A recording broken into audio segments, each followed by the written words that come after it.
5 langkah untuk menyiapkan diri ya, supaya kita sesuai bagi sukses yang lebih besar. Nah, saya sampaikan 5 hal ini, mungkin 5 ini sudah ada di dalam tuntunan-tuntunan yang kita kenal keseharian, tapi yang beda, izinkan saya memasuki dari sudut pandang yang mudah-mudahan tidak lazim cara masuknya ke pengertian kita. Karena kita itu sudah banyak pengertian, tapi kalau pintu masuknya lazim, tidak kita bisa kenali dengan mudah. Tapi kalau tidak lazim, biasanya kita lebih ngeh gitu ya. Jadi yang pertama, 5 hal ini yang harus disiapkan itu yang pertama adalah perhatikan orang-orang sukses itu selalu bertenaga, berenergi. Perhatikan itu. Mau yang muda, mau yang tua, mereka semua berenergi. Mereka semua seperti ada ada mesin yang kuat di dalam pribadi mereka, ada api yang membara, ada kekuatan yang tidak lazim. Gitu. Bahkan anak-anak muda belum tentu memiliki tenaga dari orang-orang itu di masa muda. Padahal mereka sudah lanjut. Perhatikan yang tampil-tampil, bahkan yang istilahnya sampai tidak mengerti usia, masih mengejar kekuasaan. Itu kan orang sukses. Maksudnya adalah orang sukses bertenaga di usia yang sudah tidak pantas lagi untuk mengejar yang dikejarnya. Kan ada toh orang yang masih mengejar yang tidak pantas untuk dikejar. Gitu. Karena orang yang sudah umur 70-an begitu, berapa lama lagi gitu dia bisa hidup bertenaga seperti itu untuk bertengkar, bertaruh. So, fokus kita bukan ke orang tua yang belum mengenal tuanya, yang muda-muda, yang 18, 20, 30, 40 yang sudah mulai galau. Tuh, 40 ini usia galau sekali, karena dia sudah tidak bisa disebut sebagai pemuda, orang muda, tapi juga belum betul-betul disebut tua. Tapi kalau hidupnya belum jadi, sangat galau. Ya, nah yang pertama, karena semua orang-orang sukses itu tampilnya berenergi, maka langkah pertama adalah memutuskan untuk hidup lebih berenergi. Mulai malam ini, putuskan, saya akan hidup lebih berenergi. Wah, maksudnya adalah apakah terus hidup kita tegang, gitu kan? Harus bisa, gitu, bicara lebih keras, gitu. Bukan itu energinya, itu otot. Energi itu waktu malas bangkit. Gitu. Waktu tahu ini ngantuk, capek, sudah mungkin bisa dapat izin dari Tuhan untuk tidak beribadah. Gitu. Untuk yang muslim, untuk tidak sholat nih, capek sekali ngantuk. Masih dipaksa nggak untuk bangun? Untuk memulai, untuk berdiri. Jadi energinya itu adalah keputusan. Banyak orang disebut lemah karena tidak memutuskan. So, putuskan. Ayo, berapa banyak sekarang hari ini yang sudah memutuskan mau jadi orang sukses secara finansial, sudah mau jadi orang kaya, sudah memutuskan. Tapi keputusan-keputusan yang lain tidak mengikuti. Keputusan untuk lebih ramah, keputusan untuk lebih bersegera merespon pesan, untuk menjawab, memutuskan keputusannya di follow up dengan kesantunan yang dibutuhkan. Banyak orang hanya memutuskan satu hal tapi tidak diikuti dengan keputusan-keputusan selanjutnya. Dengannya dia tidak berenergi. Nah, berarti orang yang berenergi itu, yang tampil berenergi tidak harus kuat loh. Dia hanya berlaku seperti punya energi. Kalau kita memutuskan untuk berenergi, hidup dalam energi, itu bukannya kaku, tegang. Seperti ada ilmu bela diri yang mengajarkan kekuatan genggaman sebelum berangkat.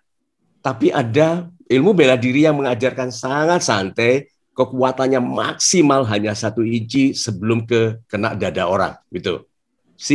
Berarti beda konsep tenaga dalam hal ini. Energi ini tidak ditunjukkan dalam kakunya tubuh. Oke? Gegetnya rahang, kerasnya suara. Bukan. Tapi berlaku saja seperti punya energi. Berarti kalau Anda bilang ini pura-pura, ya nggak apa-apa. Hidup ini semuanya kepura-puraan. Semua hidup ini, mohon didengarkan dulu, ini jangan dijudge dulu. Hidup ini semuanya kepura-puraan. Sebagian kepura-puraan yang amanah. Sebagian lagi kepura-puraan yang tidak jujur. Kepura-puraan yang santun itu adalah capek tapi masih senyum mendengarkan pelanggan. Sebetulnya sakit hati kepada istri karena kata-katanya begitu, tapi kita bilang apa? Mungkin dia salah nada bicara saja. Mungkin kita merasa diabaikan oleh suami, gitu. Tetapi kita bilang dia pikirannya banyak. Berarti kalau begitu kepura-puraan yang positif itu melihat baiknya orang dulu. Kepura-puraan yang negatif adalah saya tampil baik supaya dia tidak siap-siap, tidak hati-hati kalau saya tipu. Tuh. Berarti kalau gitu pura-pura. Semua orang pura-pura. Hanya ada yang pura-pura positif, ada yang pura-pura negatif. Nah, kalau Anda sudah hidup lebih bertenaga, tampilnya berenergi, walaupun sedang lemah, malas, dan galau. Yang ketiga ini yang paling penting poinnya. Dari poin bertenaga, berenergi ini, Anda akan akhirnya tidak lagi repot dengan berenergi atau tidak. Anda sudah tidak peduli lagi berenergi atau tidak. Sesudah tua seperti saya, tidak lagi ada pikiran mengenai berenergi atau tidak. Yang penting apa? Do, lakukan, just do it, sesegera mungkin. Gitu. Nggak sempat, nggak apa-apa. Gitu. Nggak selesai, nggak apa-apa. Tetapi lakukan yang bisa dilakukan. Saya ulangi ya. Kalau Anda jenius, Anda melakukan yang terbaik. Jadi, kalau Anda smart, ya, kalau Anda intelligent, bukan jenius. Kalau Anda intelligent, smart, Anda melakukan yang terbaik. Tapi kalau Anda jenius, Anda hanya melakukan yang perlu. Berapa banyak di antara kita hidupnya stres sekarang karena berusaha melakukan yang terbaik. Kalau Anda jenius, Anda hanya melakukan yang perlu. Nah, yang perlu bisa terbaik nggak? Bisa. Karena kan hidup kita jadinya sedikit yang harus dilakukan. Kenapa? Yang perlu saja.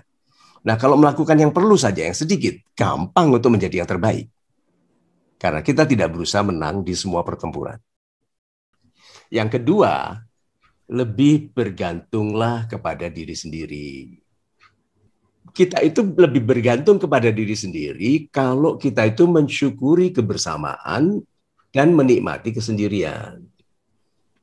Jadi, seperti saya, kalau melakukan sesuatu, kalau ada Ibu Rina, saya syukuri kebersamaan itu, saya diskusikan. Love, aku mau begini, ini sudah bagus nggak ini? Tapi kalau tidak ada Ibu Rina, karena Ibu Rina sedang ngurusi anak-anak, saya menikmati kesendirian dan mampu memutuskan sendirian. Berarti kita itu kalau mau lebih bergantung kepada diri sendiri, mensyukuri kebersamaan, tapi juga mampu menikmati kesendirian. Langkah ketiga adalah memperbaiki kesabaran kita. Hanya satu poinnya. Berhati-hatilah saat merasa tidak sabaran. Pernah Anda merasa tidak sabaran?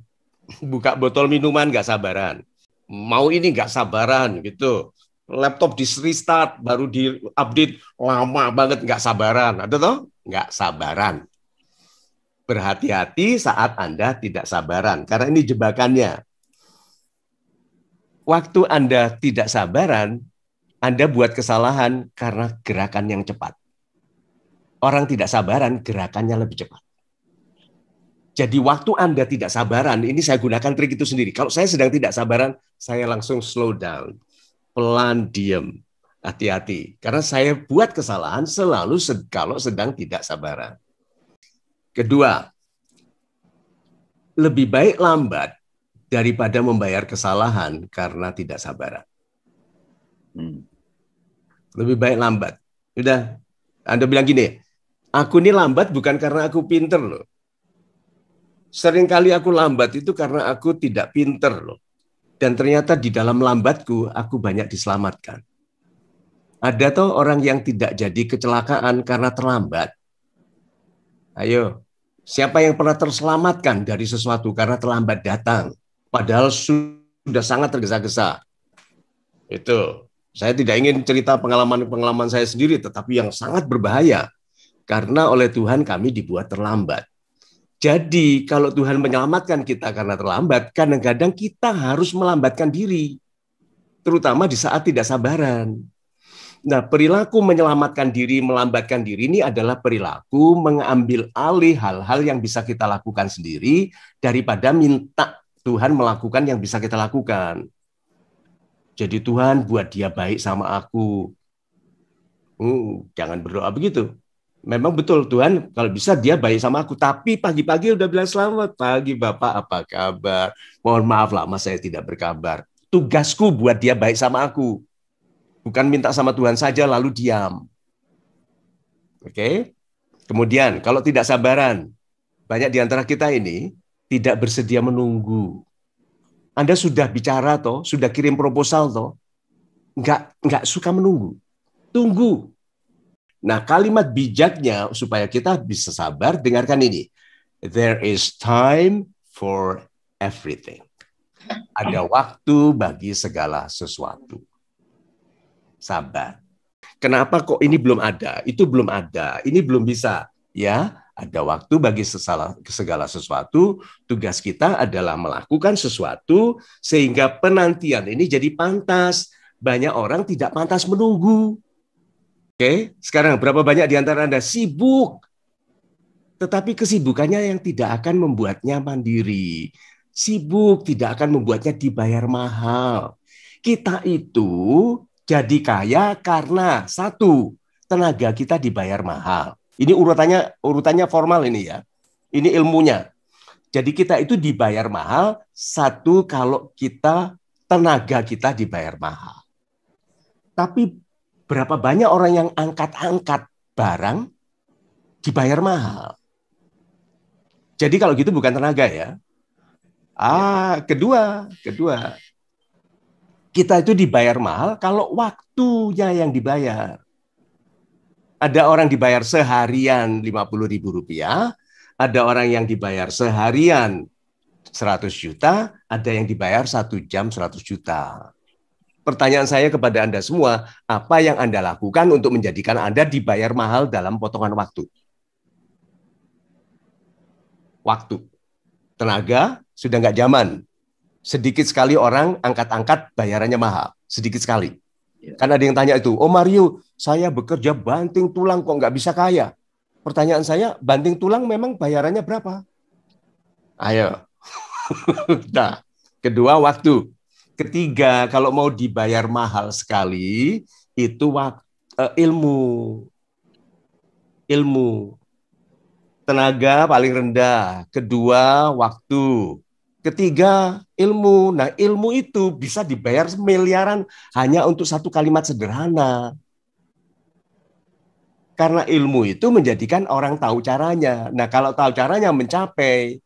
Nah, orang itu ingin mencapai dan bersedia membayar mahal kalau mencapai, sedangkan kita tahu caranya.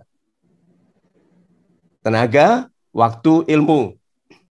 Yang keempat itu, Anda jadi paling mahal kalau kehadiran Anda yang dibayar.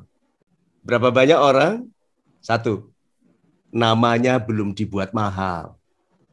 Apa yang Anda lakukan untuk menjadikan nama Anda mahal? Kalau nama Anda sudah mahal, itu tas-tas branded itu nggak cukup mahal. Nama Anda lebih mahal. Mobil-mobil itu nggak cukup mahal. Nama Anda lebih mahal dari mobil itu. Ayo. Masa hidup kita menua kok. Dalam proses menua kok nggak sadar jadikan dirinya mahal. Yang keempat, kalau kita mau jadi pantas bagi sukses yang lebih besar, itu kita harus lebih setia kepada yang benar. Segala sesuatu berpasang-pasangan. Kita itu jujur bisa, nggak jujur bisa. Nah, yang diutamakan oleh Tuhan yang setia pada yang benar. Memang nggak enak rasanya. Bayangkan, orang kekurangan, lapar, miskin, harus jujur. Oh, itu bukan main. Nah, yang menjadi masalah di masyarakat adalah yang sudah kaya raya, masih nggak jujur.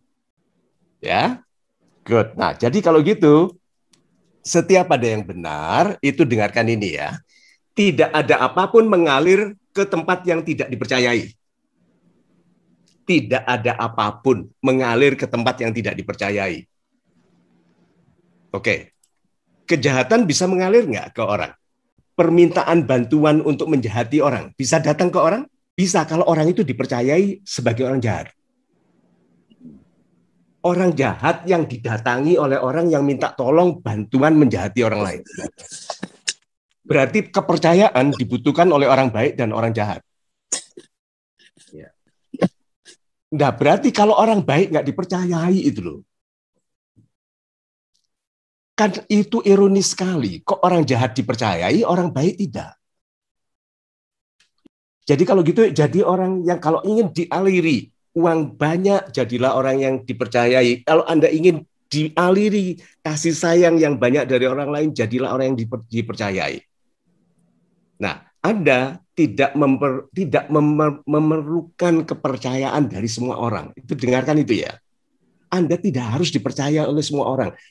You nggak percaya nggak apa-apa. Dengarkan ini ya. You 10.000 orang tidak percaya kepada Anda tidak masalah, asal satu orang yang penting dan dihormati 10.000 orang itu percaya kepada Anda. Sudah dengar konsepnya? Tidak dipercayai jutaan orang tidak masalah. Ada salah satu orang yang dipercayai oleh jutaan orang percaya kepada kita.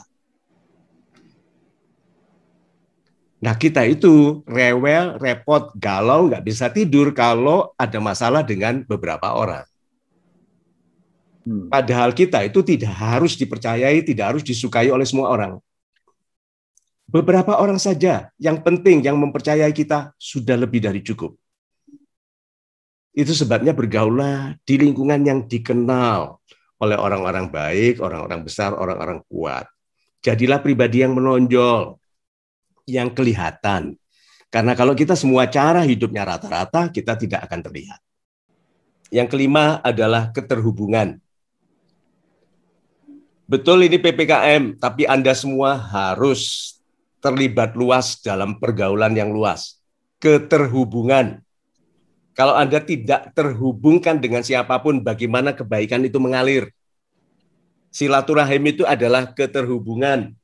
Kita dianjurkan untuk membangun keterhubungan itu supaya ada yang mengalir. Nah, untuk gampang terhubung, Anda harus sangat sederhana. Jangan kompleks. Ingat dua kata ya, simplicity, connectivity. Orang yang terhubung dengan mudah itu yang sederhana, yang simple. Ilmunya tinggi, ya tapi sederhana. Canggih, ya tapi sederhana. Fasih, ya tapi sederhana. Supaya gampang terhubung. Udah, sekarang ada 4 kata. Diingat-ingat Pak Rahmat ya. Kenal, dikenal, hubungan, komunikasi. Waktu sebagai anak muda dulu, padahal pangkat saya sudah lumayan tinggi, saya sudah vice president di sebuah bank, waktu itu saya ingat umur saya 33, mau 34 tahun. Saya lihat ada orang besar, kelihatan dari modelnya, kan baunya juga bau uangnya kenceng sekali, kan orang-orangnya kaya itu bau uang loh ya. Gitu. Itu makanya kalau Anda jualan cari yang bau uangnya kenceng. Jadi ada waktu itu ada orang bau uangnya dari cara berdirinya, dari bahan kainnya. Kalau Anda sudah biasa tahu kainnya, saya lihat dasinya, ini orang kaya. Saya jalan lurus ke dia dengan sikap segagah mungkin. Saya sendiri sudah pakai jas waktu itu. Saya keluarkan kartu nama, lalu saya hadiahkannya dengan 2 tangan loh. Bapak, saya lihat Bapak akan terbang. Silakan kalau ada yang Bapak butuhkan soal perbankan, hubungi saya. Lalu saya menunduk, selamat terbang Bapak, enjoy your flight. Saya jalan. Saya lakukan itu ke semua orang besar yang saya temui. Itu loh yang buat nanti waktu dia sampai di kantor, dia bilang gini, kalau gua butuh apa-apa soal bank nih, hubungi ya, Mario Teguh. Tuh. Itu ada yang langsung minggu itu menghubungi, ada yang setelah saya tidak bekerja di perbankan. Bisa dibayangkan, saya bekerja di perbankan 11 tahun. Saya keluar dari perbankan, orang ini mencari dan tanyanya gini, Dik Mario masih di perbankan? Berarti dia sudah ragu-ragu, saya di perbankan enggak? Saya bilang tidak Bapak, saya konsultan sekarang. Tapi saya masih tetap butuh bantuan Dik Mario. Kenapa? Yang tadi saya nasihatkan ke adik kita di Medan tadi, bukan pekerjaannya yang penting, orangnya. Yang nanti menjadikan Anda dicari itu bukan pekerjaannya, orangnya. Lama-lama orang cari Ghazali, cari Lasmi, cari Anggoro, cari Mercia. Lama-lama yang dicari May Mahfudz, Emilia. Bukan pekerjaannya lagi. So, 5 hal tadi, sahabat-sahabat saya yang baik hatinya, mudah-mudahan kita bisa dengan lebih ikhlas, jadi pribadi yang hidup lebih bertenaga. Dan bertenaga tidak harus ngotot. Bertenaga itu tetap bergerak walaupun malas, tetap bangkit walaupun sakit hati. Yang penting bangkitku, bukan jatuhku. Yang kedua, lebih bergantung kepada diri sendiri, menikmati kesendirian, kemudian waktu Anda tidak sabaran, lambatkan diri. Sabarlah, selalu ada waktu untuk menunggu hasil dari upaya, dan jadilah orang yang setia kepada yang benar, karena orang yang setia kepada yang benar, setia kepada Tuhan, padahal Tuhan pemilik segala sesuatu. Kalau kita dekat dengan Tuhan, kita itu memiliki banyak hal. Banyak orang tidak dekat dengan Tuhan, tidak sadar bahwa matahari terbenam itu keindahan alami yang tidak dimiliki oleh orang yang tidak memperhatikan. Tapi orang yang dekat dengan Tuhan melihat matahari terbenam, terima kasih Tuhan, ini pemandangan yang indah sekali untukku. Lalu pastikan Anda terhubung dengan baik dengan Tuhan. Dan yang kedua, setelah terhubung dengan baik kepada Tuhan, dengan Tuhan, Anda itu harus terhubung sangat baik dengan diri sendiri. Banyak orang bingung sekali karena terhubung sangat baik dengan Tuhan, tapi tidak dengan dirinya sendiri. Lalu terhubunglah dengan baik kepada orang tua, dengan saudara, dengan sahabat, dan dengan sesama. Dan mudah-mudahan dengannya kita semua menjadi lebih pantas bagi sukses yang lebih besar. Amin.